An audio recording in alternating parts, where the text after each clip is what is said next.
Hey everyone, it is Tuesday, August 13, 2013. I'm Rene, and right now we're going to talk about what Oracle's Larry Ellison had to say about the post-Steve Jobs Apple. We're going to talk about Apple's USB adapter swap-out program, and we're going to talk about our mega countdown to iPhone 5S contest.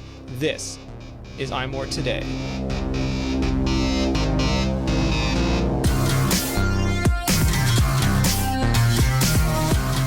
So Larry Ellison, one of Steve Jobs' closest friends, and who's arguably most famous for selling amongst the world's worst database technology to billions and billions of enterprise customers, was interviewed on television about a lot of things, including where he foresaw Apple going post-Steve Jobs.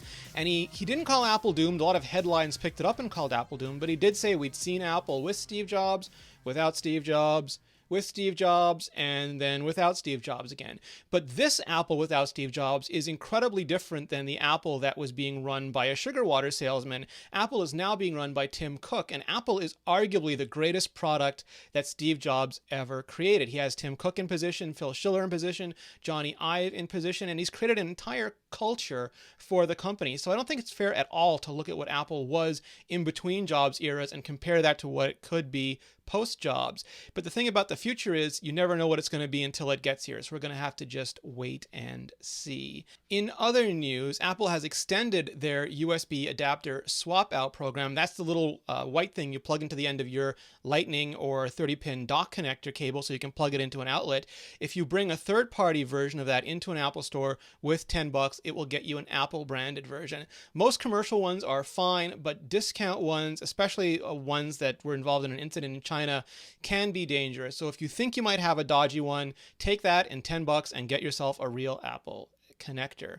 Our massive iOS 7 preview is live, and like I told you yesterday, part of what makes iOS 7 so fantastic is that Apple hired a video game designer to create a physics and particle engine for iOS 7. Now, yes, that does all the objectified stuff I told you about, but it also means that iOS 7 is almost entirely gamified. Now, things like Candy Crush and Smurf Village have given a negative connotation to gamified, but what it really means is something that is discoverable through play, that's delightful, that's rewarding to use. That's why people play video games. And with iOS 7, Apple has taken that sort of physics and playfulness, and they've made that the entire operating system. So, like I said, things bounce when they interact, they collide, everything is alive and it's moving. If you touch your finger, things track instantly one-to-one with it, and not just in the animated way that it happened with iOS 6 and earlier, but in a behavioral way, which means that developers can do that too. You hit a button, Safari tabs just open up, and you've got like a Rolodex of all the websites, unlimited websites, not 8 anymore. You can pick them up and reorder them. You can throw them off to the side, and you can discover how to do all this. And every time, even just the parallax scrolling you see behind there, it makes everything so much more enjoyable. People talked a lot about the icons, a lot about other elements. They're totally missing the forest for the trees. This is what's going to make iOS 7 so different and what I think so futuristic come this fall. Yesterday I spoke about the iPhone 5S event being almost certainly set for September 10, and I told you about this great contest we're doing, Countdown to iPhone 5S. Yesterday you had one way of entering, today you have a new one. All you have to do is subscribe to this very YouTube channel, youtube.com/iMore video, and leave a comment below this video, the one that I'm talking to you from right now. Do those two things, subscribe to youtube.com/iMore videos, and leave a comment below this video on YouTube, and you are entered for a chance to win a $500 gift certificate that you can put towards the purchase of Apple's next generation iPhone.